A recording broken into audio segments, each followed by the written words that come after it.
Sorry po, ano po yun? Pumalpak ka eh. Alam mo, sisira mo yung plano ko eh. Ma'am, sinunod ko naman ako yung utos niyo eh. Hindi naman ko sinasadya ni Ma'am Emma yun kung naano na natapon niya. O sige, eto, may isa pa ako ah.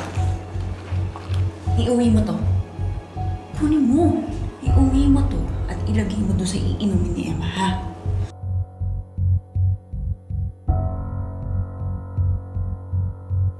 Anong ginagawa mo? Inaamoy ko lang ho, ma'am. Baka mamaya kasi pag nilagay ko sa inumin ni Ma'am Emma, may amoy. Di mahahalata po niya.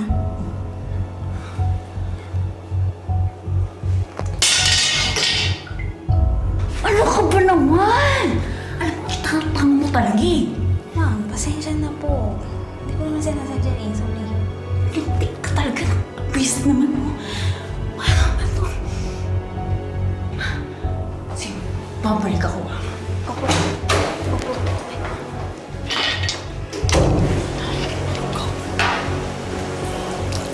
Becca? Oo, ma'am. Ito na po.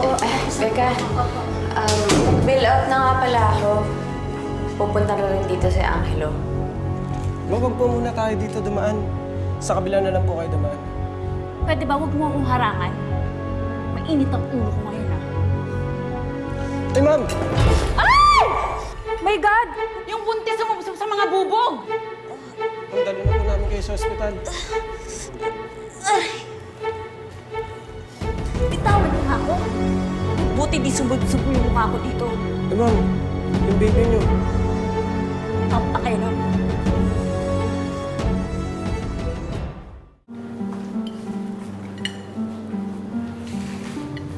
Ano nangyari dito? Yung buntis, sumubusog sa mga bubog, pero parang okay lang siya. Parang di naman buntis eh. Hindi nga nasaktan eh. Ay, kuya, yung take-out namin.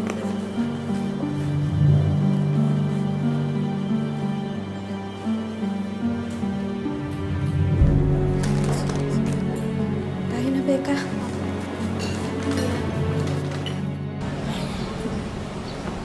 Tagal. Oh, Georgia! Ano nangyari sa'yo? Saan ba basaging bintana ka dumaan at puro bubog yung tiyan mo? Kasi, malas, okay? Leche talaga eh. Yung plano ko kay Emma, pumalpak. At hindi niya nainom yung pampalaglag. Ito nga eh, sumubsob pa ako sa mga bubog. Biste, muntik na akong makita ni Emma. Malas talaga oh. Alam mo, feeling ko hindi mo lang talaga araw ngayon. Pero nakakaloka ka. Para kang buntis from hell. Pang-horror yung peg mo eh. Alam mo yung costume mo na yan, parang pang-Halloween party, kulang na lang dugo. Gusto mo lagyan ko? Tumigil ka nga dyan. Ang dami mo sinasabi, ang dami mong alam. Gusto mo ikaw ito lagay ko sa mukha mo, ha? Kasi naman, Georgia, maglaylo ka naman kasi.